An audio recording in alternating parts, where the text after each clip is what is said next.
تعالیٰ اپنی تجلی ظاہر کریں گے تو اس میں اتنی اٹریکشن ہوگی، اس میں لوگ ایسے مبہوت ہو جائیں گے کہ سجدے میں گر جائیں گے. اس وقت سجدہ کرنے میں مزہ آئے گا، لذت محسوس ہوگی. فرمایا لیکن کچھ لوگ ایسے ہوں گے جن کی کمر تختے کی کر دی جائے گی اور وہ سجدہ کرنا بھی چاہیں گے تو نہیں کر سکیں گے. یہ کون لوگ ہوں گے؟ فرمایا یہ وہ لوگ ہوں گے جن کو دنیا میں سجدے کے لیے، نماز کے لیے بلایا جاتا تھا. وہم سالمون، اس وقت ان کی کمر صحیح تھی، تختے کی نہیں تھی. یہ کمر جھکا سکتے تھے، سجدہ کر سکتے تھے، نماز پڑھ سکتے تھے. اس سے اندازہ ہوتا ہے کہ اللہ کی نظر میں دنیا میں جب ہمیں سجدے کے لیے بلایا جاتا ہے تو ہم اس کو ہلکا لیتے ہیں، لیکن اللہ کی نظر میں اس کی بہت بڑی قیمت ہے، بہت ویلیو ہے اللہ کی نظر میں اس کی. اس لیے خوب اچھی طرح سمجھ لیں کہ نماز کو ہلکا نہیں سمجھنا چاہیے. آج ہمیں بے نمازیوں کے بارے میں افسوس نہیں ہوتا، وہ تو پڑھتے ہی نہیں ہیں. نمازیوں کے بارے میں افسوس ہوتا ہے کہ جو نمازی بھی ہے نا تو وہ بھی اپنی نماز کی ایسے حفاظت نہیں کرتے جیسے اللہ نے حکم دیا ہے. انہوں نے بھی ایک سائیڈ میں ایک چیز رکھا ہوا ہے کہ جب سارے کاموں سے فارغ ہو گئے تو چلو کیا پڑھ لیتے ہیں؟ نماز پڑھ لیتے ہیں. یہ جو قرآن میں اللہ نے فرمایا یوم وہم کیا ہے، یوم یکشف عن ساق ویدعون الی السجود فلا یستطیعون خاشعۃ ابصارهم ترہقهم، نہیں یہ آیت میں یوم یکشف عن ساق ویدعون الی السجود فلا یستطیعون، آگے کیا ہے؟ خاشعۃ ابصارهم ترہقهم ذلہ وقد كانوا يدعون الى السجود وهم سالمون. فرمایا دنیا میں انہیں سجدے کے لیے بلایا جاتا تھا. تو یہ کب بلایا جاتا ہے؟ اذان. اللہ نے فرمایا جب ان کو دنیا میں سجدے کے لیے بلایا جاتا تھا تو یہ نہیں آتے تھے. تو جو اللہ جب بلاتے ہیں اس بلانے کو کیا کہا جاتا ہے؟ اذان. اذان بڑی زبردست چیز ہے. مجھے تو حقیقت بتاؤں، جو میرے جیسا نالائق جو نماز کی ٹوٹی پھوٹی اہمیت اللہ نے ہمارے دل میں پیدا کی نا، وہ اذان کی وجہ سے، کہ اللہ کو نماز سے اتنی محبت ہے، اتنی محبت ہے، اتنی محبت ہے کہ ہر دفعہ پوری تقریر مؤذن سے کہلوائی جاتی ہے. دیکھو جب بھی کسی چیز کی طرف آپ لوگوں کو بلاتے ہیں، اگر وہ کام بار بار ہو رہا ہے نا، ایک دفعہ ہوگا تو آپ اناؤنسمنٹ کرتے ہیں، بار بار ہو رہا ہے تو ایک دفعہ کی اناؤنسمنٹ کافی ہوتی ہے. ایک دفعہ کی، جیسے آپ کی جب جاب لگتی ہے تو آپ کا باس آپ کو ایک دفعہ بتا دیتا ہے کہ بھئی 8 بجے سے ٹائم شروع ہوگا اور شام 4 یا 5 یا 8 بجے تک آپ کی ایک دفعہ اناؤنسمنٹ کیا ہے؟ بولو نا، کافی ہے، بس بتا دیا بھئی، سگنیچر لے لیے کہ بھئی یہ ٹائمنگ ہے آپ کی. 9 بجے عام طور پہ دفتر میں 9 بجے کا ٹائم ہوتا ہے، اور گورنمنٹ کے جو دفتر ہیں 3:30 پونے 4 بجے کا ٹائم ہوتا ہے. اس میں شام کو چھٹی کا ٹائم 4 بجے، پونے 4 بجے حاضری ہوگی اور 4 بجے چھٹی. بعض دفعہ تو آنے کا ٹائم 4 بجے ہوتا ہے، جانے کا صبح 9 بجے ہوتا ہے واپس، یعنی الٹا بھی چل رہا ہوتا ہے. جو پریکٹیکلی ہو رہا ہے نا کہ اس ٹائم پر آئے کہ جب جانے کا ٹائم گزر چکا تھا، ٹھیک ہے نا. 4 بجے جانے کا ٹائم تھا، 5 بجے پہنچ رہے ہیں. تو گورنمنٹ میں اللہ کا شکر ہے بہت ساری ہمارے ہاں سہولتیں ہیں الحمدللہ. تو ابھی بات سے بات نکلتی ہے، چھوڑو اس کو یار، بات تو سجدے کی چل رہی تھی نا. تو اللہ تعالیٰ نے، ہاں میں یہ عرض کر رہا تھا کہ آپ کو ایک دفعہ بتا دیا جاتا ہے بھائی یہ ٹائم ہے، اس پہ آ جانا. اب یہ تو نہیں ہوتا کہ جب 8 بجیں گے یا 9 بجے کا ٹائم آفس میں دیا ہے تو باس آپ کو فون کر کے بتا رہا ہوں آ جاؤ ٹائم ہو گیا ہے. کبھی ہوتا ہے ایسے؟ نہیں ہوتا نا. کیوں نہیں ہوتا؟ ان کو پتہ ہے خود آئے گا. اس لیے کہ کیا ملتا ہے سال کے آخر میں؟ روکھڑا ملتا ہے. روکھڑا ملے گا تو سارے کام ہوں گے، عزت بھی ملے گی، ترقی ہوگی آپ کی. دیکھا جاتا ہے نا پرائیویٹ اداروں میں، تو دیکھا جاتا ہے، گورنمنٹ میں دیکھا جانا چاہیے کہ یہ اس کی حاضریاں کتنی ہیں اور کتنا اس نے کام کیا ہے. لہذا ان کو موٹیویٹ کرنے کے لیے آپ کو بار بار اناؤنسمنٹ کی ضرورت نہیں ہے. بار بار اناؤنسمنٹ کی ضرورت، ایک دفعہ اعلان. دوبارہ کریں گے تو آپ ان کو بیوقوف بولو گے، یار بس سر آپ نے بتا دیا نا 9 بجے کا ٹائم ہے، بس کیا ہے بار بار بھونپو لے کے گھر پہنچ جاتے ہو، لاؤڈ اسپیکر لے کے میرے دروازے پہ کھڑے ہو 9 بج گئے ہیں. یہ جو سحری جگانے والے آتے ہیں نا، مجھے ان سے اسی وجہ سے الرجی ہے. اور بھائی ہمیں پتہ ہے یار سب کو جس نے روزہ رکھنا ہے وہ اٹھ جائے گا. اب وہ پھر وہ جو گھومنا شروع کرتے ہیں محلے پڑوس میں، ایک گھر کا نمبر رات 2 بجے آ رہا ہے، دوسرے کا نمبر رات 4 بجے آ رہا ہے. سحری کا ٹائم 4 بجے شروع ہو رہا ہے تو 2 بجے ان کو کیوں اٹھا رہے ہو؟ یہ تو ایک بس عجیب سی ایک حساب کتاب ہے. تو خیر بار بار اناؤنسمنٹ نہیں کی جاتی، بار بار یاد دہانی نہیں کی جاتی. اور اللہ نے بھی باقی عبادتوں میں ایسے ہی کیا. رمضان کے مہینے کے بارے میں قرآن میں 2 آیتیں ہیں. ایک تو ہے فمن شہید منکم الشہر فلیصم. اللہ نے فرمایا ایمان والو تم پر روزے فرض کیے گئے جیسے کہ تم سے پہلی امتوں پہ فرض کیے گئے تھے. وہ فرض ہو گئے نا. دوسری آیت کیا، کب فرض ہوئے؟ شہر رمضان الذی انزل فیہ القرآن، رمضان کا مہینہ ہے. فمن شہید منکم الشہر فلیصم. جو پچھلی آیت میں اللہ نے فرمایا نا کہ روزے فرض ہوئے، تو اگلی میں بتا دیا کون سے مہینے میں؟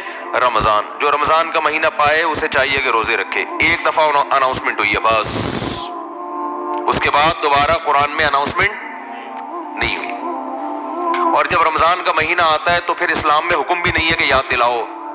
مؤذن کو حکم کہ تمام حضرات سے گزارش ہے کہ رمضان کا مہینہ آ گیا ہے اور اللہ کی طرف سے اعلان ہے کہ اس مہینے میں سب روزے رکھو. کوئی اللہ کی طرف سے ایسی اناؤنسمنٹ ہوتی ہے؟ بھائی مسجد کے امام اپنی ذمہ داری پہ کسی کو یاد دلاتے ہیں روزہ رکھو، ترغیب دیں، وہ ان کا کام ہے. اللہ نے کوئی لگے بندے الفاظ نازل نہیں کیے. لہذا مسجد کا امام یاد نہ بھی دلائے تو بھی کوئی گناہ گار نہیں ہے. اللہ کہتے ہیں میں نے قرآن میں جب بیان کر دیا نا بس صحیح ہے، سن لیا ان لوگوں نے، کافی ہے. حج کے بارے میں ایک آیت ہے قرآن میں جس میں فرضیت کا ذکر ہے. وَلِلَّهِ عَلَى النَّاسِ حِجُّ الْبَيْتِ مَنِ اسْتَطَاعَ إِلَيْهِ سَبِيلًا. اللہ کے لیے لوگوں پر لازم ہے کہ وہ بیت اللہ کا حج کریں جو وہاں جانے کی استطاعت رکھتے ہوں. وَمَنْ كَفَرَ، جو استطاعت کے باوجود نہیں جائے گا، فَإِنَّ اللَّهَ غَنِيٌّ عَنِ الْعَالَمِينَ، اللہ کو اس کی پرواہ نہیں ہے. ایک آیت جس سے فرضیت ہے، دوسری آیت نہیں ہے. یہ تو ہے کہ ابراہیم علیہ السلام نے یوں کہا تھا، حج کے لوگوں کو کہا تھا کہ حج کرو. اللہ کا جو اپنا آرڈر ہے نا، جو اللہ کے اپنے کلام میں آرڈر ہے وہ ایک ہی ہے جہاں تک مجھے یاد پڑتا ہے. لیکن نماز، ایک تو قرآن میں جگہ جگہ بھر دی اللہ نے نماز کو. جہاں ایمان والوں کی صفات نماز پڑھتے ہیں. قرآن شروع کہاں سے ہو رہا ہے؟ الذین یقیمون الصلاۃ ومما رزقناہم ينفقون. ایمان والوں کا عقیدہ صحیح ہوتا ہے اور عمل میں کیا؟ نماز قائم کرتے ہیں. جہاں عمل کی بات آئے گی نا نماز، جہاں جنتیوں کی صفات آئیں گی نماز اور زکوٰۃ. زکوٰۃ بھی ہے ساتھ ساتھ، وہ کیوں ہے پھر کسی اور موقع پر بیان کروں گا انشاءاللہ. سب سے پہلے نماز پھر زکوٰۃ، سب سے پہلے نماز پھر اللہ کی راہ میں خرچ. یعنی زکوٰۃ یا اللہ کی راہ میں خرچ مختلف عنوانات سے، کہ نماز بھی پڑھتے ہیں اور خرچ بھی کرتے ہیں، دونوں کام چلتے رہتے ہیں ان کے. اس سے پتہ چلتا ہے کنجوس نمازی اللہ کو پسند نہیں ہے. یعنی نماز کے ساتھ سخاوت بھی ہے. تو لیکن نماز کو پہلے درجے پہ رکھا گیا ہے. وجہ کیا ہے اس کی؟ اتنا فوکس کیوں کیا جا رہا ہے؟ اتنا زیادہ اس کو ہائی لائٹ کیوں کیا جا رہا ہے؟ پھر چلو اللہ نے قرآن میں درجنوں جگہوں پر کہہ دیا نماز پڑھو، بار بار کہہ دیا نماز پڑھو نماز پڑھو. اتنا کہا ہے کہ اس سے زیادہ کوئی حکم قرآن میں ملتا ہی نہیں ہے. چلو اتنا زیادہ کہہ دیا، اب تو بار بار اناؤنسمنٹ کی ضرورت اور بھی نہیں ہے نا. اب تو بالکل ہی ضرورت نہیں ہے. دیکھو آپ کے باس نے آپ کو بلایا دفتر اور آپ سے کہا کہ 9 بجے آپ نے پہنچنا ہے، ایک دفعہ کہہ دیا. اس کے بعد پھر آپ کو کہا میں دوبارہ کہہ رہا ہوں 9 بجے آپ کی ٹائمنگ شروع ہو جاتی ہے. سمجھ میں آ گئی بات؟ آپ نے کہا آ گئی. پھر تیسرا دفعہ کہہ رہا ہے میں بتاؤں کتنے بجے ٹائم ہے آپ کا؟ 9 بجے. 10 دفعہ جب کہہ دے گا نا 9 بجے، اب جب 9 بجیں گے تو آپ کو یاد نہیں دلائے گا. وہ کہے گا میں نے 10 دفعہ اسی لیے کہہ دیا تھا کہ دوبارہ مجھے یاد دلانے کی ضرورت نہ پڑے. اب آپ اگلے دن لیٹ ہو رہے ہو، 11 بجے پہنچ رہے ہو، تو وہ کہہ رہا ہے، وہ کہے گا کہ آپ کیوں لیٹ آ رہے ہو؟ آپ کو سر آپ نے 9 بجے مجھے یاد نہیں دلایا. وہ کیا کہے گا باس کہ بھائی جو پہلے دن میں نے 10 دفعہ کہا تھا نا 9 بجے، وہ اسی لیے کہا تھا کہ ایک دفعہ کہنا کافی تھا، مگر 10 دفعہ اس لیے ریپیٹ کیا تھا کہ دوبارہ یاد دلانے کی ضرورت نہ پڑے. آپ یہ نہ کہو کہ میں بھول گیا تھا. بہت مشکل ہے سمجھانا، بہت مشکل ہے. تو جب اللہ نے نماز کو سینکڑوں دفعہ ریپیٹ کیا قرآن میں، تو اب تو ہر وقت یاد دلانے کی بالکل بھی ضرورت نہیں تھی. کمال ہے بھائی، اللہ نے کیا فرمایا کہ اتنا یاد دلاؤ کہ پیدائش سے لے کے موت تک اذان ہی سنتا رہیے بیٹھ کے. پیدا ہوا تو کان میں اذان دلوائی اس کے، پیدا ہوا تو کان میں اذان، نماز کی طرف دعوت. حالانکہ سمجھتا نہیں ہے بچہ، ایک حرف بھی سمجھ میں نہیں آتا اس کے اذان. بچہ تو نہ سمجھ ہوتا، اس کو کیا پتہ چلتا ہے میرے کان میں کیا ہو رہا ہے. لیکن جب بڑا ہوتا ہے نا تو اس کو یہ اب یاد دلایا جاتا ہے کہ تیرے کان میں بھی اذان دی گئی تھی. دوسروں کو دیکھتا ہے تو اس کو پتہ چلتا ہے کہ اللہ نے ابھی سے یاد دلا دیا ہے. تو پیدا ہوا ہے تجھے پتا ہے کہ نماز نہیں چھوڑنی، تو نے نماز نہیں چھوڑنی ہے تو نے. پھر فجر کے وقت الگ بلایا جا رہا ہے، جب ظہر کا ٹائم آتا ہے الگ. اچھا اللہ نے نماز کا بھی ذکر کیا اور ٹائمنگ بھی قرآن میں بتا دی. اقیم الصلاۃ لدلوک الشمس الی غسق اللیل، نماز کو قائم کرو سورج کے ڈھلکنے کے اوقات میں اور رات کے اندھیروں میں بھی. اس میں پانچوں نمازیں آ گئی. سورج میں جب کوئی بڑی تبدیلی ہوتی ہے نا تو اس کو ڈھلکنا کہتے ہیں. سورج میں جب بڑی تبدیلی ہوتی ہے، فجر کے وقت سورج کیا اندھیروں سے نکل کے روشنیوں کی طرف جب لائٹ مارتا ہے نا سورج مشرق سے. دیکھو کوئی گاڑی، آپ کسی گاڑی کا انتظار کر رہے ہو یار، وہ دولہے کی مثال دیتے ہیں، اس کو بات سمجھ میں آئے گی. دولہا بارات کے انتظار میں ہال میں بیٹھا ہوا ہے، بارات آ رہی ہے کہ نہیں آ رہی ہے، ٹائم دیکھ رہا ہے یار لیٹ، پہلے میں بہت لیٹ ہو گیا مفتی صاحب کا بیان سن کے، تو 45 سال میں شادی کر رہا ہوں، اوپر سے بارات لیٹ ہے. تو وہ فوراً دیکھتا رہے گا کہ بھئی ایک دم بسوں کی لائٹیں جو ہے نا گلی کے نکڑ پہ بس نظر نہیں آتی، لائٹنگ پہلے ہوتی ہے نا، لائٹنگ سے اندازہ ہو جاتا ہے کہ اب بارات پہنچنے والی ہے. پھر پٹاخے بعد میں. تو سورج کیا ہے ایک دم غائب ہو جاتا ہے، اندھیروں میں دنیا ڈوب جاتی ہے. تو سب سے پہلے جو لائٹ مشرق کی طرف ظاہر ہوتی ہے، جو لائٹ یعنی اس طرح ہوتی ہے، وہ ایک تو عمودی لائٹ ہوتی ہے نا. عمود کو کیا کہتے ہیں؟ پرپینڈیکولر کہتے ہیں. ہم تو ٹریگنومیٹری پڑھ کے بھول گئے یار. ہاں ہاریزینٹل، میں لفظ بھول گیا ہوں، ہم نے بہت پڑھی ہے. ہاریزونٹل ایک ہوتا ہے، پرپینڈیکولر ایک ہوتا ہے بیس کہتے ہیں اس کو. بال چھوڑو، ٹریگنومیٹری پر بعد میں پڑھیں گے. بھی ایک لائن، ایک روشنی یوں آتی ہے، پھر ایک روشنی ایسے.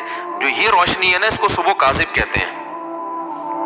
صبح کاذب، یہ جھوٹی صبح ہے، یہ اس کی علامت نہیں ہے کہ سورج آ رہا ہے ابھی. اس کے بعد جب ایک دم افق پہ مشرق کی طرف آسمان کے کنارے پہ جو ایسے لائٹ پھیلتی ہے نا، یہ وہ والی لائٹ ہے جو بارات آتے وقت ٹرک جو بس مارتی ہے نا لائٹ، اب یہ آ گئی ہے. اس سے پہلے تو کوئی سگریٹ پی رہا تھا یا کیا کر رہا تھا. تو اس کو کہتے ہیں صبح صادق، سچی صبح. وہ پہلے والی صبح سے دھوکا ہوتا ہے کہ شاید سورج نکل رہا ہے، وہ اس لیے اس کو صبح کاذب کہا جاتا ہے. اور اس کے بعد آتی ہے صبح صادق. تو وہ جو لائٹ مشرق کی طرف پھیلتی ہے نا ایسے لمبائی میں، وہ اس کی علامت ہوتی ہے کہ اب وہ اندھیرے ختم. ایک دم سورج ایک ڈھلکنا شروع ہو رہا ہے نا، ایک دنیا میں ایک بہت بڑی چینجنگ آ رہی ہے. تو اللہ نے فرمایا جیسے ہی دنیا میں یہ چینجنگ آئے گی، تبدیلی آئے گی اس سے، سورج کے ڈھلکنے سے، تم نے کیا کرنا ہے اس موقع پر؟ نماز قائم کرنا ہے، اپنے رب کو یاد کرنا ہے، میرا رب مجھے رات کے اندھیروں سے نکال کے دوبارہ کتنی بڑی خدا کی قسم، یہ سورج کا طلوع ہونا اتنی بڑی نشانی ہے اللہ کی وجود کی.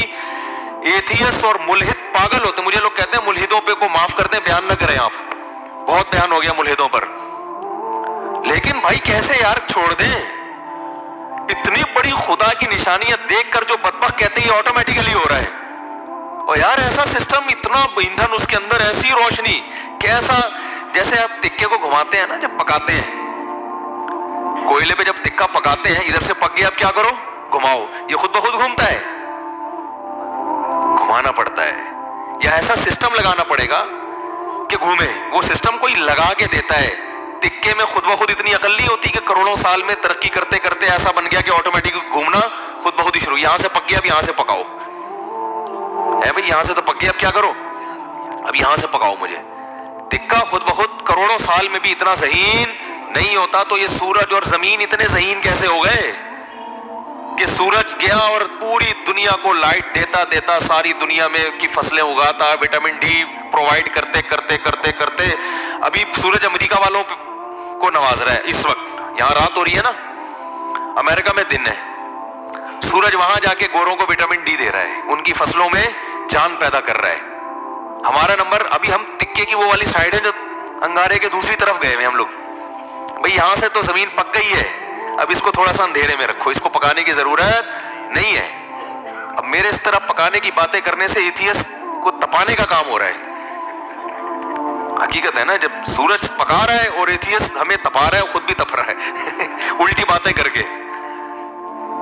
تو یہ بھائی کیسا خوبصورت نظام ہے یار. سورج کا جو طلوع ہے نا، خدا کی قسم یہ اللہ کی بہت بڑی نشانی ہے.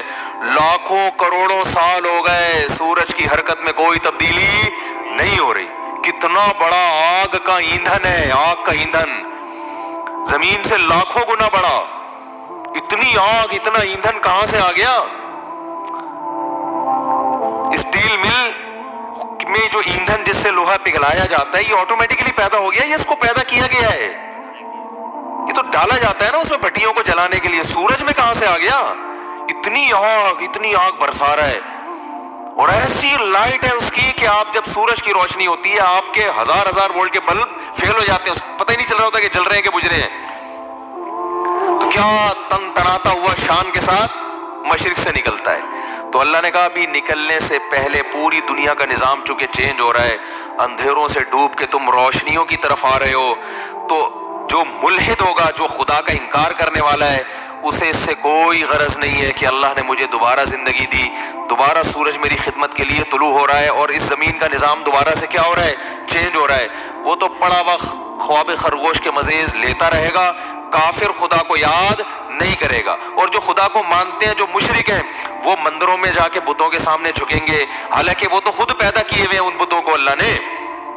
تبھی قرآن کہہ رہے لا تسجدوا للشمس ولا للقمر، سورج اور چاند کی خدمت کو دیکھ کے ان کو سجدہ مت کرو. واسجدوا للہ الذی خلقہن، سجدے کے لائق وہ خدا ہے جس نے سورج اور چاند کو بنایا ہے.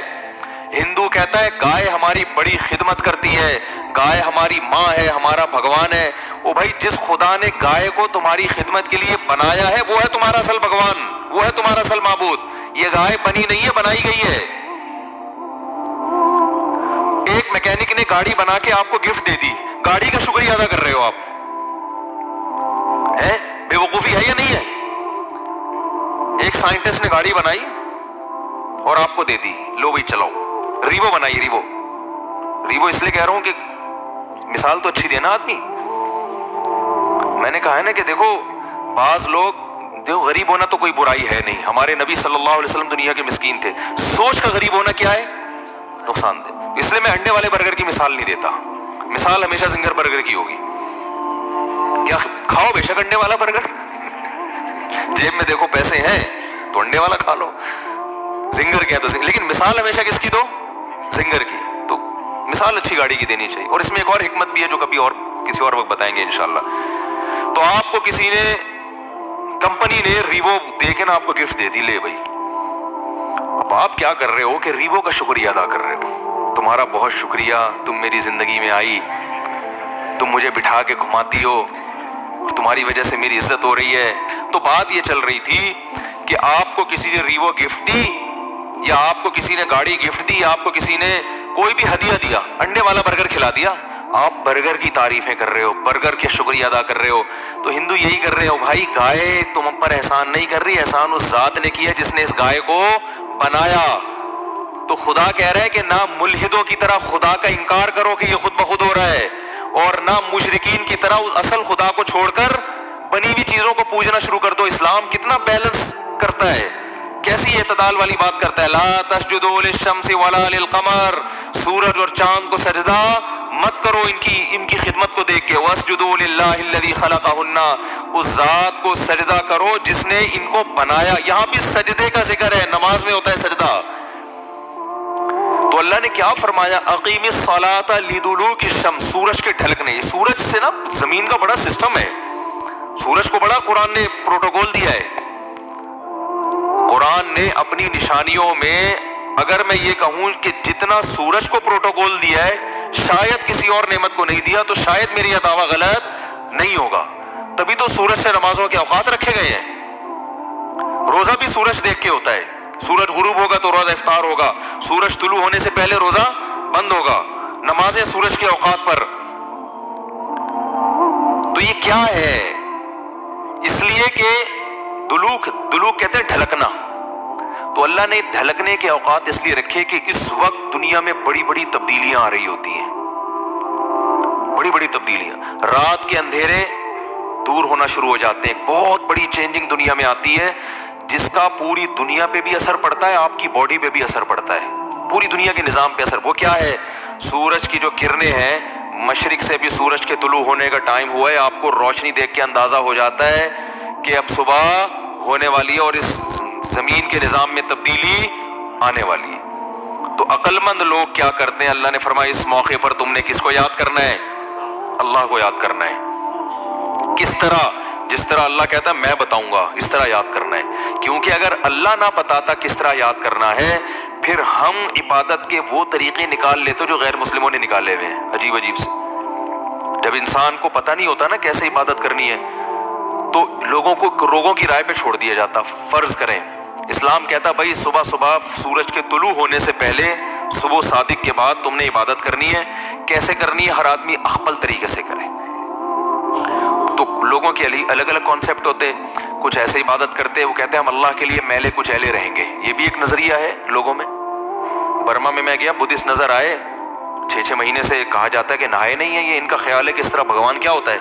خوش ہوتا ہے, نہائے نہیں. کچھ ایسا کرتے کہ ننگ دھڑنگ رہنے کو عبادت سمجھتے.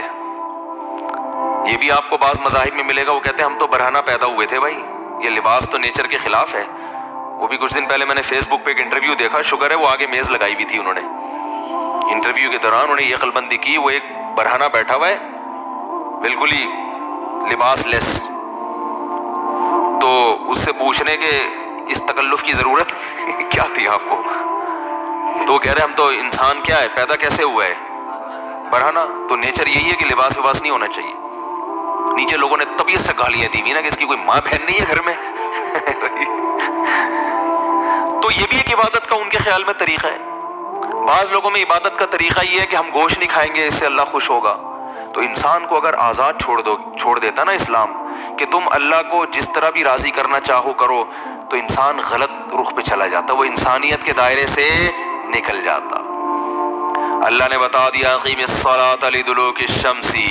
میں پہلے جو نماز کے اوقات ہیں ان کو تھوڑا ڈیفائن کر دوں, پھر میں بتاؤں گا اسلام نے یہ طریقہ کیوں بتایا ہے. پہلا دلوک شمس ہوتا ہے, دنیا میں بڑی تبدیلی آتی ہے صبح صادق, اندھیروں سے روشنی پھوٹنا شروع, پتہ چلتا ہے اب دن کیا ہو گیا, چینج.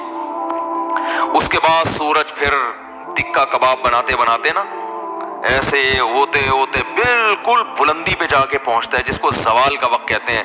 اور ایک ٹائم آتا ہے بلندی سے دوبارہ نیچے ڈھلکنا شروع کر دیتا ہے. جیسے ہی نیچے ڈھلکنا شروع ہوگا, اللہ نے فرمایا دلوک شمس ہو رہا ہے, بڑی تبدیلی آ رہی ہے دنیا میں.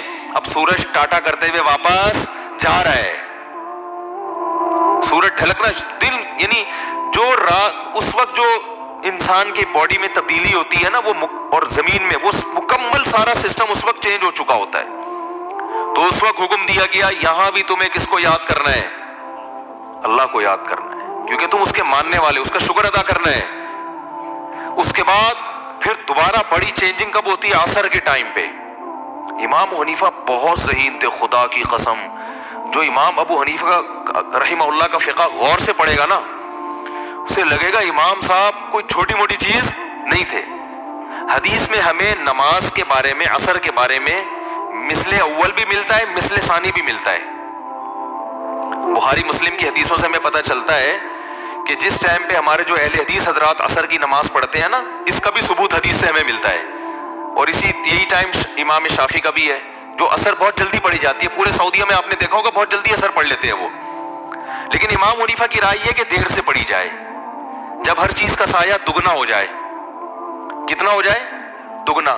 اب بہت سے حضرات کہتے ہیں امام حنیفہ نے اس حدیث کی مخالفت کر دی جس میں جلدی پڑھنے کا ہے، تو امام حنیفہ نے حدیث کی دونوں حدیثوں میں اس حدیث کو لیا جو قرآن کے زیادہ قریب ہے، کیونکہ سورج کا جو ڈھلکنا ہے نا، بڑی چینجنگ یہ مثل اول پہ نہیں ہوتی، مثل ثانی پہ ہوتی ہے۔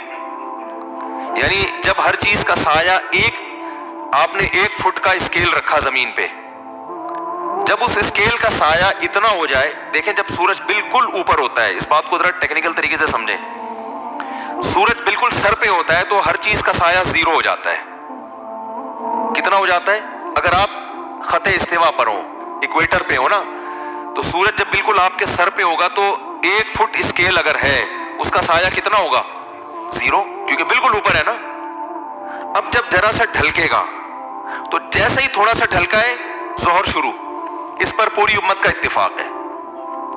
پھر ڈھلکتے ڈھلکتے جب اس چیز کا سایہ اتنا ہو جائے جتنی وہ چیز ہے، یعنی 1 فٹ چیز کا سایہ 1 فٹ ہو جائے، تو جمہور علماء کہتے ہیں عصر کا ٹائم شروع ہو گیا، اور بخاری کی حدیث بھی ہے اس پر۔ لیکن بخاری ہی کی دوسری حدیث سے پتہ چلتا ہے کہ ایسا نہیں ہے، بخاری مسلم کی۔ چونکہ ابھی میرا یہ ٹاپک نہیں ہے اس لیے میں حدیثیں پیش نہیں کر رہا، ورنہ پورا وہ ٹاپک اختلافی مسئلے پہ چلا جائے گا۔ اس سے پتہ چلتا ہے کہ نہیں، ابھی عصر کا ٹائم شروع نہیں ہوا، بلکہ ہر چیز کا سایہ جب دگنا ہو جائے گا، 1 فٹ کی چیز ہے اس کا سایہ کتنا ہو جائے؟ 2 فٹ، تو عصر کا ٹائم شروع ہوتا ہے، اس وقت عصر کا ٹائم شروع۔ یہ امام ابو حنیفہ کا قول ہے، راجح قول، کہ بہتر یہ ہے، افضل یہ ہے کہ عصر کی نماز اس وقت پڑھی جائے، اس سے پہلے پڑھنا فتویٰ اس پر ہے کہ جائز تو ہے مگر بہتر نہیں ہے۔ تبھی ہمارے ہاں ہندوستان پاکستان میں دیر سے عصر ہوتی ہے۔ عرب کنٹریز میں چونکہ فقہ حنبلی کو فالو کرتے ہیں نا، شافعی اور حنبلی، وہ جلدی اہل حدیث بھی جلدی پڑھتے ہیں۔ لیکن قرآن میں اگر آپ غور کرو گے تو قرآن سورج کے ڈھلکنے پر، اور یعنی کوئی بڑا تغیر ہونا چاہیے زمین میں، تو وہ جو بڑی چینجنگ ہے نا، اس وقت نہیں ہوتی جب ہر چیز کا سایہ 1 مثل ہو، بلکہ وہ اس وقت ہوتی ہے جب ہر چیز کا سایہ کیا ہو؟ 2 مثل۔ اس وقت ٹائم بہت چینج ہو چکا ہوتا ہے۔ جب ہر چیز کا سایہ 1 مثل ہوتا ہے تو ٹائم میں چینجنگ نہیں ہوتی، یعنی ایک عام آدمی سے آپ پوچھیں گے تو وہ ٹائم بتا بھی نہیں سکتا، یعنی وہ اندازہ بھی نہیں لگا سکتا کہ یہ ظہر ختم ہوئی ہے یا عصر شروع ہوئی ہے کہ نہیں ہوئی ہے۔ جبکہ جو عصر، جب سورج میں تپش بالکل کم ہو جاتی ہے سورج کی، اس وقت کائنات میں بڑی تبدیلی ہو چکی ہوتی ہے۔ تو امام صاحب کی دلیل یہ ہے کہ اس کائنات میں جب بڑی چینجنگ ہوگی سورج کی حرکت کی وجہ سے، تو نماز کا ٹائم، کسی نہ کسی نماز کا ٹائم آ رہا ہوگا، تو وہ چینجنگ مثل اول پہ نہیں ہوتی بلکہ مثل ثانی پہ ہوتی ہے۔ اور ایک اور بھی حدیث ہے امام حنیفہ کی دلیل، بخاری مسلم کی بات چل پڑی ہے، لوگ چونکہ کلپ بنا کے مارکیٹ میں چلا دیتے ہیں نا، پھر ادھوری دلیل آتی ہے۔ حدیث میں آتا ہے آپ صلی اللہ علیہ وسلم نے فرمایا، بخاری مسلم کی حدیث ہے، کہ میری اور پچھلی امتوں کی مثال اس مزدور کی ہے کہ ایک مزدور نے فجر سے لے کے ظہر تک کام کیا، اجر 1 قرات ملا۔ ایک نے ظہر سے لے کے عصر تک کام کیا، اجر 1 قرات ملا۔ اور ایک نے عصر سے لے کے مغرب تک کام کیا، اجر 2 قرات ملا۔ تو آپ نے فرمایا کہ عمل قلیلا و اجر کثیرا، جو فجر سے لے کے ظہر تک کام کر رہا ہے بہت زیادہ کام کرے گا، مگر اجر کتنا؟ 1 قرات۔ جو ظہر سے لے کے عصر تک کام کر رہا ہے، عمل حدیث کے مطابق بہت زیادہ کر رہا ہے، اجر کتنا مل رہا ہے؟ 1 قرات۔ لیکن آپ نے فرمایا جو عصر سے مغرب کر رہا ہے، عمل کثیرا، عمل قلیلا، عمل بہت تھوڑا کیا، اور اجرا کثیرا، اجر زیادہ ملا۔ یہ حدیث کے الفاظ ہیں۔ تو پچھلی امتیں کیا ہیں؟ یہود و نصارہ۔ یہودیوں نے فجر سے لے کے ظہر تک عمل کیا، عمل 1 روپیہ ملے گا ان کو، ایک مثال دے رہا ہوں روپے سے۔ عیسائی نے بھی بہت لمبا عمل کیا ظہر سے عصر تک، عمل ثواب کتنا مل رہا ہے؟ 1 روپیہ۔ اس امت نے بہت تھوڑی دیر عمل کیا مگر اجر کیا مل رہا ہے؟ دگنا۔ تو یہود و نصارہ اللہ سے کہیں گے اللہ ہم عمل زیادہ کر رہے ہیں اجر کم، یہ عمل کم کر رہے ہیں اجر زیادہ، تو اللہ فرمائیں گے کہ میں تم پہ ظلم نہیں کر رہا، تمہیں تمہارے عمل کا پورا بدلہ دے رہا ہوں، اس امت کو تھوڑے عمل پہ جو میں اضافی دے رہا ہوں تو یہ میری مرضی ہے، یہ میرا فضل ہے۔ بھائی ایک مزدور سے 1 گھنٹہ گڑھا کھدوائیں، اجرت طے ہوئی 100 روپے، وہ دے دیا آپ نے۔ اس سے آدھا گھنٹہ گڑھا کھدوا کے اجرت طے 100 تھی لیکن آپ نے 500 روپے پکڑا دیے، تو 100 والا اعتراض تھوڑی کرے گا، آپ کہیں گے بھائی تمہیں تو پوری اجرت مل گئی نا، اب یہ ہماری اس سے تعلقات ہیں، ہم نے اس کو ڈبل دے دیا۔ تو یہ مثال فٹ بیٹھ ہی نہیں سکتی کہ اگر ہم عصر کو مثل اول پہ پڑھیں گے، کیونکہ پھر ظہر اور عصر کا جو فاصلہ ہے وہ اور عصر اور مغرب کا فاصلہ تقریباً برابر ہو جائیں گے۔ نہیں آ رہی بات سمجھ میں؟ اس سے پتہ چلتا ہے عصر اور مغرب کا فاصلہ کم ہے اور ظہر اور عصر کا زیادہ ہے۔ تو یہ حنفیہ جو امام ابو حنیفہ جو ٹائم بتاتے ہیں نا عصر کا، اس ٹائم پر تو یہ مثال فٹ بیٹھتی ہے، اور جو جمہور کا مسلک ہے کہ جلدی پڑھنا، اگر اس میں عصر کو اصل وقت مانا جائے تو اس پہ یہ مثال فٹ بیٹھتی نہیں ہے، کیونکہ اس میں ظہر عصر اور عصر مغرب کا فاصلہ تقریباً برابر ہو جائے گا، یہ مثال ہی نہیں منطبق ہوتی۔ تو اس لیے 1-2 حدیثیں سن کے مجتہدین سے بدگمان مت ہوا کرو اور فنڈر بننے کی کوشش مت کیا کرو کہ حدیث بھی پیش کی، حدیث نمبر بھی پیش کر دیا، حوالے بھی پیش کر دیا، اب کیا رہ گیا سوائے اندھی تقلید کے؟ وہ بھائی اندھی تقلید نہیں ہے، یہ تقلید اعلیٰ وجہ البصیرہ ہے۔ جس امام کو ہم فالو کر رہے ہیں نا وہ چھوٹا موٹا امام نہیں ہے، وہ بہت ذہین ہے، اور وہ سب سے پہلے قرآن کو فوکس کرتے ہیں، اور قرآن سے بھی پتہ چلتا ہے کہ سورج کے ڈھلکنے میں جو اوقات میں بڑی تبدیلی آنی چاہیے، بڑی تبدیلی مثل اول پہ نہیں ہوتی بلکہ مثل ثانی پہ ہوتی ہے۔ دیکھو نا صبح صادق کے وقت بہت بڑی تبدیلی ہوئی ہے نا، اندھیرا ختم ہو رہا ہے، سورج نکلنے والا ہے۔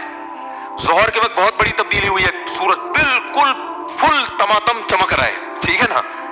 مغرب کے وقت بھی بڑی تبدیلی ہوئی ہے، ایک دم کیا ہو گیا، پورا سورج ہی مارکیٹ سے شارٹ ہو گیا، لیکن ابھی روشنی اس کی باقی ہے افق میں۔ عشاء میں کیا ہے، وہ روشنی بھی ختم، سورج اپنے تمام تر لوازمات کے ساتھ مارکیٹ سے شارٹ ہو گیا ہے، یہ بڑی تبدیلی ہے، یعنی جو اس کے لوازمات تھے، روشنی کی کرنیں باقی تھی، وہ بھی ختم۔ تو عصر میں بھی بڑی تبدیلی ہے کہ جو سورج میں تپش تھی نا، تیزی، وہ تیزی سورج میں کیا ہو گئی ہے، ختم ہو گئی ہے۔ تو وہ جب دیر سے اثر ہوگی تو اس میں ہوتی ہے، ہاں اتنی دیر نہ ہو کہ مکروہ وقت شروع ہو جائے۔ تو خیر یہ تو درمیان میں غریبی میں بات آ گئی۔ تو میں یہ عرض کر رہا تھا کہ اللہ نے جب سورج ڈھلکنا شروع ہوتا ہے، اللہ نے کیا کہا، آؤ نماز کو قائم کرو۔ پھر جب عصر کا وقت آتا ہے، یہ بھی دلوک شمس ہو رہا ہے، آؤ کیا کرو، نماز کو قائم کرو۔ تو اللہ تعالیٰ نے خود عبادت کا طریقہ بتا دیا، کیونکہ اگر اخپل طریقے سے اس وقت ہم اللہ کو راضی کرنے کی کوشش کرتے، اخپل طریقے سے، کیا ہو گیا بھائی، ویڈیو نہ بنائیں، ٹھیک ہے نا، وہ کچھ مسائل ہیں اس کی وجہ سے، ٹھیک ہے، ناراض نہیں ہونا۔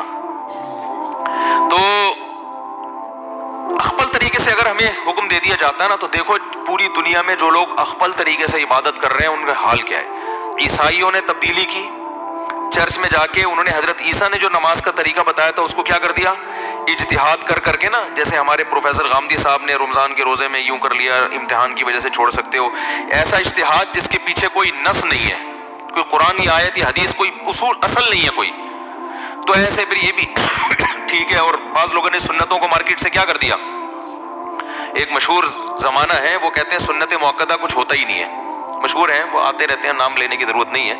انہوں نے کہا سنت موقدہ ہے ہی نہیں، اور اس پہ حدیث پیش کی کہ ایک صحابی سے نبی نے پوچھا، انہوں نے کہا کہ یا رسول اللہ میں 5 وقت نماز پڑھوں گا اور یہ چند مخصوص عبادتیں کروں گا، آپ نے فرمایا جس کو جنتی دیکھنا ہو وہ ان کو دیکھ لے، تو اس میں تو سنتوں کا ذکر نہیں ہے، یہ حدیث پیش کی انہوں نے۔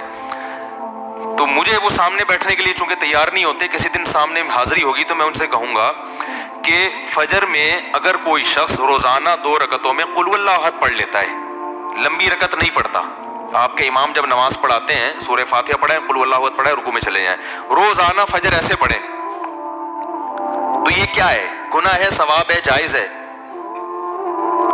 تو ظاہر ایک آدمی کہے گا اس کی اجازت، بولو بھائی فجر میں امام صاحب اگر پہلی رکعت میں قل واللہ پڑھیں، دوسری میں بھی کیا پڑھیں، قل واللہ پڑھیں، اتنی مختصر نماز پڑھیں، اس کی امام کو اجازت نہیں دی جائے گی۔ کیوں؟ نبی صلی اللہ علیہ وسلم فجر کی 2 رکعتیں طویل پڑھا کرتے تھے. حضرت عائشہ فرماتی ہیں فجر میں 2 رکعتیں رکھی اس لیے گئی ہیں تاکہ وہ کیا ہوں, وہ 2 4 کے برابر ہو جائیں. حدیث کا مفہوم بیان کر رہا ہوں, وہ 2 کس کے برابر ہو جائیں, 4 کے. تبھی طویل قرات ہے اس میں. اب یہ طویل قرات کو اگر آپ کہتے ہیں یہ واجب ہے, تو اس کا مطلب جس نے قل اللہ پڑھ کے رکوع کر لیا تو واجب ادا نہیں ہوا. تو نماز یا تو سجدہ سہو کرو یا دوبارہ پڑھو. آپ اس کے بھی قائل بولتے کیوں نہیں ہے, کیونکہ فرض قرات تو ہو گئی نا, قل اللہ پڑھنے سے بھی ہو جاتی ہے. ایسی چیز کو جو واجب تو نہیں ہے لیکن پھر بھی پراپر کرنا ہے, اس کو فقہا نے سنت مؤکدہ سے تعبیر کیا ہے کہ وہ فرض واجب کے درجے میں نہیں ہے لیکن اس کو چھوڑنے کی بھی اجازت نہیں ہے. کبھی کبھار چھوڑ دے تو الگ بات ہے, پابندی کرنی پڑے گی اس کی. تو ایسے اس کے لیے فقہا نے ایک ٹرم ایجاد کی ہے, اصطلاح نکالی ہے کہ یہ عام سنت نہیں ہے کہ کرو تو کرو, نہیں کرو تو نہیں کرو, بلکہ یہ سنت مؤکدہ ہے. تو سنت مؤکدہ کے تو آپ خود قائل ہے, اگرچہ اس لفظ کے قائل نہیں ہے.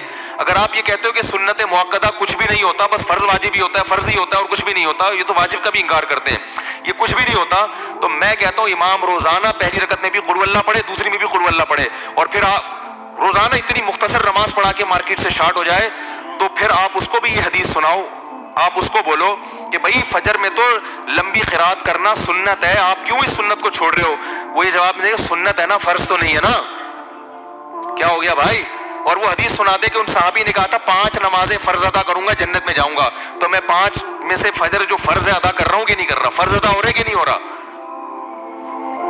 لیکن آپ اس کو چھوڑیں گے نہیں. ان دل بولیں گے بھائی جو پراپر طریقہ ہے نا فجر کا, اس طرح سے پڑھاؤ, اور اس سے پہلے بھی 2 سنتیں پڑھ کے آیا کرو. تو اس کو ایسی چیز کو فقہا تعبیر کرتے ہیں کیونکہ وہ دین کو زیادہ سمجھتے ہیں. انہوں نے کہا ایسی چیز جو فرض بھی نہیں ہے لیکن اس کو چھوڑنے کی اجازت بھی نہیں ہے, قابل ملامت ہے. اگر کوئی چھوڑے گا تو اس کو ملامت کی جائے گی, اس کو سمجھایا جائے گا. اس کو ملامت کا مطلب برا بلا بھی کہہ سکتے ہیں آپ اس کو. تو یہ ٹرم آپ بے شک اپنی ڈکشنری سے نکال دیں, لیکن ایسے بہت سارے اسلام میں احکام ہیں جو کیا ہے سنت جو فرض واجب نہیں ہے لیکن وہ عام سنت بھی نہیں ہے. مؤکدہ کا معنی تاکید والی, تو یہ تو ایک بالکل بدیہی چیز ہے. تو اسی طرح جو ظہر سے پہلے کی 4 سنتیں, ظہر کے بعد کی 2 سنتیں, فجر سے پہلے کی 2 سنتیں, مغرب کے بعد کی 2 سنتیں, یہ بھی عام سنتوں کی طرح نہیں ہے کہ آپ کہتے ہیں سنتیں کچھ بھی نہیں ہوتی, فرائض ہیں. ٹھیک ہے یہ فرض نہیں ہے لیکن ایسی بھی نہیں ہے کہ آپ ان کو چھوڑ دیں. اگر چھوڑیں گے تو قابل ملامت ہوں گے آپ. کبھی کبھار چھوڑ دے تو ایک الگ بات ہے, جیسے کبھی آدمی سفر میں فجر کی 2 مختصر پڑھ لیتا ہے, امام صاحب کو جلدی ہے بھائی آج مجھے جانا ہے, میں قل اللہ پڑھ کے رکوع کروں گا, جس نے پڑھنی ہے پڑھے, نہیں پڑھنی کبھی کبھار ٹھیک ہے, پابندی نہیں کر سکتے آپ اس کی. تو تبھی کہتا ہوں اٹھا کر پھینک دو باہر گلی میں, نئی تہذیب کے انڈے ہیں گندے. اسلام بہت پرانا جو چلا آ رہا ہے نا فقہا سے, انہی سے سیکھنے کی کوشش کرو. نئی چیزوں سے متاثر ہونے کی بالکل بھی ضرورت نہیں ہے. حدیثوں کے لیبل ان کو نمبر یاد ہوتے ہیں بس, حدیث کی روح ان کو پتہ نہیں ہوتی. تو خیر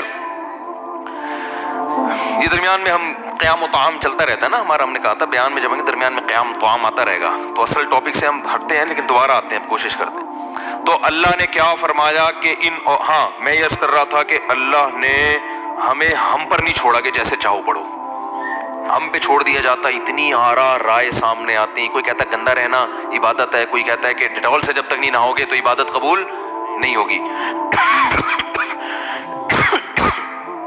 کوئی کہتا ہے تیزاب سے نہا کے آؤ, کوئی کہتا ہے سر منڈالو ایسے ٹائم پہ, جب بھی نماز کا ٹائم آئے کیا کرو سر منڈالو. یہ بھی ایک عبادت سمجھی جاتی ہے دنیا میں. بعض کہتے ہیں جب یہ عبادت کا ٹائم آئے گا کپڑے اتار کے دھوتی بنیان میں بیٹھ جاؤ, ایک خاص بدھسٹ کا ہوتا ہے نا, اپنے لباس دیکھا ہوگا. کوئی کہتا ہے یوں کر لو, کوئی کہتا ہے یوں کر لو, جیسے دنیا کی مختلف جگہوں پہ. عیسائیوں میں اب کیا ہے, چرچ میں کیا ہوتا ہے, کچھ نغمے پڑھتے ہیں وہ ختم عبادت. تو اللہ تعالیٰ نے اتنا بڑا احسان کیا کہ اقیم الصلاۃ کے سورج جب تبدیل ہوگا نا تو اللہ کی عبادت کرنی ہے. کیسے کرنی ہے وہ اللہ نے ہمیں بتا دی. کیا خاندانی طریقہ بتایا ہے, اس سے زیادہ خاندانی طریقہ دنیا میں کسی مذہب کے پاس نہیں. شروع کہاں سے ہوتی ہے, ایک تو ٹائم کون سا رکھا, سورج کے طلوع ہونے سے پہلے. بدماش آدمی اٹھ ہی نہیں سکتا اس ٹائم پہ ہے.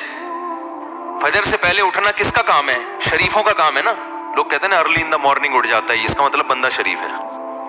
بندہ کیا ہے, اور یہ 12 بجے سو کے اٹھتا ہے، ایک دم امیج کیا دنیا کے سامنے جاتا ہے، یہ آدمی ٹھیک بولو نا نہیں ہے۔ تو سب سے پہلا جو ٹائم رکھا ہے نا نماز کا، وہ بڑا خاندانی، وہ ٹائم دنیا میں کسی کے پاس ہے ہی نہیں، وہ ٹائم کسی کو گفٹ ہی نہیں، عبادت کے لیے ہبہ ہی نہیں ہوا۔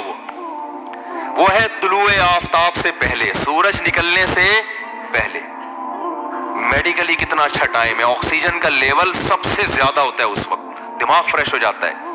پھر اٹھنے کے بعد اللہ نے حکم دیا کہ سب سے پہلے دانتوں کو صاف کرو مسجد جانے سے۔ دیکھو انگریز بھی صبح اٹھ کے دانت صاف کرتا ہے، وہ اس لیے صاف کرتا ہے کہ جراثیم مر جائیں۔ جب میں مسکراؤں تو مسکراتے ہوئے اچھا محسوس ہو، بتیسی اگر کہیں نظر آئے تو دیکھنے میں لوگ کہیں ویل ڈن، بہت اچھے، کہاں سے بنوائے کہاں سے لگوائے۔ کہ ڈاکٹر جو دانت دیکھتے ہیں نا، اتنے میلے اتنے گندے کہ اگر کسی کے صاف دانت نظر آئے تو ڈاکٹر کو یہ وہم ہوتا ہے کہ اس نے آرڈر پہ بنوا کے فٹ کروائے ہیں۔ گٹکے، اور ڈینٹسٹ کے پاس تو زیادہ تر گٹکے کے کیسز آتے ہیں نا۔ تو انگریز صبح صبح اٹھ کے دانت صاف کرتا ہے جراثیم ختم کرنے کے لیے، مسلمان صبح صبح اٹھ کے دانت صاف کرتا ہے کیونکہ اللہ کے دربار میں حاضری دینی ہے۔ ہمارے ہاں دانت صاف کرنا سنت ہے، اس میں نیت کیا کرنی ہے بھائی؟ اللہ کے پاس وہ تو خود بخود جراثیم تو ویسے ہی مر جائیں گے نا۔ جراثیم کو کیا پتا اللہ کے لیے کر رہا ہے ہمیں مارنے کے لیے کر رہا ہے، وہ تو جو بھی کیمیکل ہوگا وہ تو جرمز کو مارے گا نا۔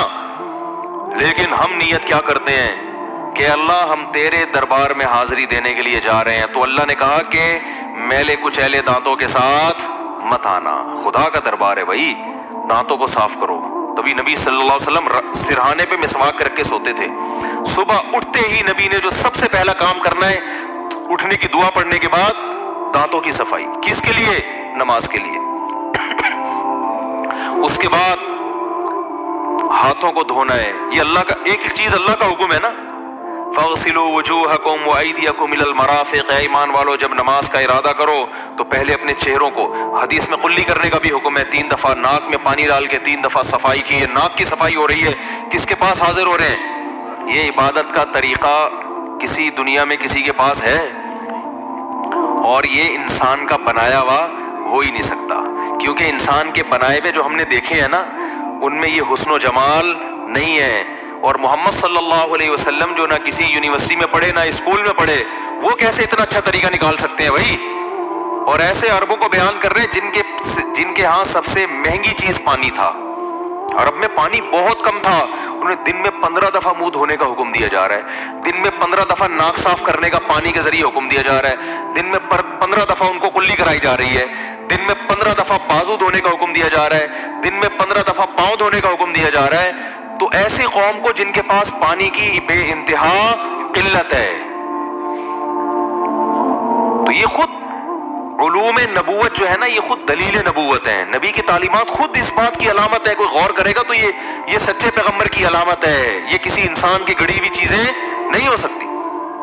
تو کیسے صبح صبح دانت صاف کیے، کلی کی، غرارے کیے، ناک میں 3 دفعہ اچھی طرح سے پانی ڈالا، پھر 3 دفعہ اچھی طرح سے چہرے کو دھویا، اور وہمی نے 36 دفعہ دھویا۔ اگر وہمیوں کو بھی آپ شامل کر لیں تو پھر تو صفائی ہی صفائی ہے۔ پھر جناب بازو دھوئے، پھر سر کا مسا۔ سر کو دھونے کا حکم کیوں نہیں دیا؟ کہ ایک کام پوری زندگی کرنا ہے تو دھونے میں ٹینشن زیادہ ہے۔ بال آپ نے رکھے ہوئے، سکھانے پڑیں گے آپ کو، ٹائم لگے گا، اس میں سردی ہے، بعض دفعہ بیمار ہو جاتا ہے، تو آسان، یعنی صفائی کو بھی پیش نظر رکھا جا رہا ہے اور آسانی کو بھی۔ کتنی ٹینشن میں نہ ڈال دو، ٹینشن میں تو سر کے بارے میں آپ مسا کر لو۔ پاؤں کو دھونے کا حکم دیا، اور پھر اس کے بعد مسجد میں آتے ہیں۔ عبادت کا طریقہ کتنا خوبصورت بتایا ہے کہ ایک شخص امام بنے گا اور باقی صف بستہ ہو کے اس کے پیچھے کھڑے ہو جائیں گے۔ آپ صلی اللہ علیہ وسلم جب مسجد میں آتے تو صحابہ کو دیکھ کے فرماتے ہیں الا تصفون کما تصف الملائکہ، تم ایسے صفیں کیوں نہیں بناتے جیسے فرشتے صفیں بناتے؟ اللہ کو ڈسپلن اتنا پسند ہے کہ فرشتے بھی جب اللہ کی عبادت کرتے اللہ کہتے ہیں لائن میں لگ کے کرو۔ تو صبح صبح ڈسپلن سکھایا جا رہا ہے کہ نہیں سکھایا جا رہا؟ اور جتنا بد نظم مسلمان ہے دنیا میں، اتنا بولتے کیوں نہیں بھائی؟ کوئی کام لائن میں لگ کے نہیں ہوتا، کوئی کام۔ اور پھر نبی جب صفیں سیدھی ہوتی نا تو آپ صلی اللہ علیہ وسلم بہت اہتمام سے اس کو لائن کو بالکل سیدھا کرتے تھے، کہیں کسی کا سینہ آگے نہ نکلا ہوا ہو، کہیں پیچھے نہ ہو، بہت سیدھی لائن ہوتی تھی۔ اور اتنی تاکید کی، فرمایا کہ اگر تم اپنی صفوں کو سیدھا نہیں کرو گے اس بات کا خطرہ ہے تمہارے دل اللہ ٹیڑھے کر دے گا آپس میں. ایسے لائن بنا کے صبح صبح ایک امام وہ سورہ فاتحہ پڑھ کے اللہ سے پھر وہ الفاظ بتا دیں کہ ورڈنگ کیا ہونی چاہیے تمہاری. وہ شروع کہاں سے ہوگی؟ الحمدللہ رب العالمین، تمام تعریفیں اس اللہ کے لیے جو تمام جہانوں کا پالنے والا. اس سے زیادہ خدا اور معبود کی تعریف کے اس سے اچھے الفاظ ہو نہیں سکتے. اور پھر عربی میں اس میں ویسے ہی ایک روحانیت، ایک حسن ہے. میں کہتا ہوں اگر اللہ ہمیں عبادت کا حکم دیتا کسی اور زبان میں، وہ چاشنی جو مزہ الحمدللہ رب العالمین کہنے میں ہے، خدا کی قسم یہ عربی میں ہی مزہ آئے گا، کسی اور زبان میں یہ لذت اور چاشنی ہے ہی نہیں. عربی تو ایسی زبان ہے، گالیاں بھی دے رہا ہوں نا لوگ ہاتھ اٹھا کے دعا مانگنا شروع کر دیتے. وہ ایک آدمی نے کہیں لکھا ہوا تھا نا عربی تو جا کے چوم رہا تھا، اس نے کہیں لکھا ہوا ہے یہاں لیٹرین ہے، بیت الخلا ہے یہاں. وہ ایک آدمی کہیں گالیاں دے رہا تھا عربی کسی کو، واللہ انت، اب تو میں گالیاں تو نہیں دوں گا نا یہاں بیٹھ. تو وہ دوسرا کہتا ہے پاکستانی کہ میرے لیے بھی دعا کرنا یار، آپ اس کے لیے اتنی دعائیں دے رہے ہیں. زبان میں لذت ہے، چاشنی ہے. آپ دیکھو امام حرم جب عربی میں دعا مانگتے ہیں کیا خوبصورت اس میں ایک عجیب نورانیت پیدا ہوتی ہے. وہ اردو، پشتو، پنجابی میں نہیں ہو سکتی، وہ انگلش میں نہیں ہو سکتی. ایسی زبان کی اللہ نے سلیکشن کی. آپ دوسری زبانوں کو اٹھا، ہندو کی دیکھ لو، وہ چاشنی وہ لذت نہیں ملے گی آپ کو، کسی بھی زبان میں نہیں ہے. قرآن عربی میں انسان پڑھتا ہے. سورہ مریم دیکھو، کاف ہا یا عین صاد، ذکر رحمت ربک عبدہ زکریا اذ نادى ربہ نداء خفیا قال رب انی وہن العظم منی واشتعل الرأس شیبا ولم اکن بدعائک رب شقیا. ایسے خوبصورت الفاظ ہیں کہ جب حضرت جعفر طیار نے نجاشی بادشاہ کے سامنے سورہ مریم پڑھی ہے نا، وہ پھوٹ پھوٹ کے رونے لگا. اس کی داڑھی تر ہو گئی، بھیگ گئی داڑھی. جتنے پادری بیٹھے تھے سارے رونے لگے. میرا جو جمعے کا خطبہ ہے نا انٹرنیٹ پہ پہلے ڈالا ہوا تھا، ہم نے نکال دیا. پھر وہ اس کے نیچے انگریزوں کے کمنٹس میں نے دیکھے کہ یار ہمیں ایک لفظ بھی سمجھ میں نہیں آ رہا مگر یہ مزہ بہت آ رہا ہے اس کو سننے میں. گوروں کے کمنٹ میں نے خود پڑھے ہیں. وہ عربی کا خطبہ، تو وہ خطبہ سمجھ میں نہیں آ رہا پھر بھی مزہ. اور یہ مزہ وہ نہیں ہوتا جو موسیقی میں ہوتا ہے. موسیقی کی لذت اور طرح کی ہے اور روحانیت کی جو لذت ہے وہ بالکل اس سے الگ ہے. تو خطبہ ہے کوئی گانا تھوڑی ہے جو اس میں کوئی لذت ہو. کتنے لوگ ہیں تبلیغی جماعتیں جب باہر جاتی ہیں وہ بتاتے ہیں ایسے واقعات کہ کوئی ہم نے گوروں کو قرآن سنتے ہوئے یہ جو قاری عبد الباسط تھا نا، ضیاء الحق ان کو اپنے ساتھ لے جایا کرتے. ضیاء الحق اپنے ساتھ قاری عبد الباسط کو لے کے جاتے تھے. رشیا لے کر گئے ہیں اپنے ساتھ. قاری عبد الباسط نے وہاں تلاوت کی ہے. رشین دہریے جن کو قرآن کا ایک حرف بھی سمجھ میں نہیں آیا، لیکن ہم چھوٹے تھے اس وقت یہ خبر مشہور ہوئی تھی، کئی دہریے مسلمان ہو گئے کہ یار یہ کیسا کلام ہے یار، اس میں کیا لذت ہے. یہ 1400 سال پہلے اتنا خوبصورت کلام، اور جو پیش کر رہے ہیں وہ لکھنا پڑھنا بولو نہیں جانتے. اور اس کلام کی پھر احکامات کو دیکھ لو، وہ اس سے زیادہ خوبصورت. کیسے پیارے احکام دیے ہیں قرآن نے. وراثت کا حکم اٹھا کے دیکھ لو، نماز کا، زکوٰۃ کا، رشتہ داری جوڑنے کا حکم بھی پیارے، الفاظ بھی پیارے، ورڈنگ بھی پیاری، ان کو پیش کرنے کا طریقہ بھی بہت پیارا. کوئی فحش لفظ نہیں ہے قرآن میں، کوئی بیہودہ لفظ نہیں ہے، کنایوں میں بات کرتا ہے قرآن. کیا ہے زبردست. تبھی تو وہ حضرت جعفر طیار نے جو تقریر کی تھی نا، انہوں نے کہا تھا کہ ہم تو مردار کھاتے تھے. جو نبی نے جس پہ قرآن نازل ہو اس نے ہمیں بتایا کہ یہ مردار انسانوں کے کھانے کی چیز نہیں ہے. یعنی حکام بھی پیارے. تو اللہ نے ہمیں حکم دیا نماز جو ابتدا ہوگی الحمدللہ رب العالمین. کیسا پیارا لفظ ہے. تمام تعریفیں اس اللہ کے لیے جو تمام جہانوں کا پالنے والا ہے. ملحدین کی دم پہ پاؤں رکھ دیا ہے. ٹھیک ہے نا، جو خدا کا انکار کرتے ہیں. ارے ہم انکار نہیں، ہم تو مانتے بھی ہیں، اور صرف خالی پیلی زبان سے نہیں مانتے. اپنی میٹھی ترین نیند کو قربان کر کے وہ جو مؤذن جو بیچارہ 5,000 10,000 تنخواہ لے کے حی علی الصلاۃ کہہ رہے ہیں نا، دو بڑے بڑے تھانے دار بھی بعض دفعہ بلاتا ہے نا ایس ایچ او، پبلک نہیں جاتی کہ بھئی آپ کو ایس ایچ او نے بلایا تو آپ چونکہ ڈی ایس پی کے بیٹے ہیں آپ فون کر دیتے ہیں کہ میں نہیں آ رہا. ایس ایچ او کہتے ہیں کیوں نہیں آ رہا؟ کہتے ہیں ڈی ایس پی صاحب کا بیٹا ہوں. کہہ رہے بس وہیں رہو، میں خود ہی آ جاتا ہوں آپ سے ملنے کے. ہر فنٹر سے بڑا بھی کوئی فنٹر ہے نا دنیا میں. لیکن ایک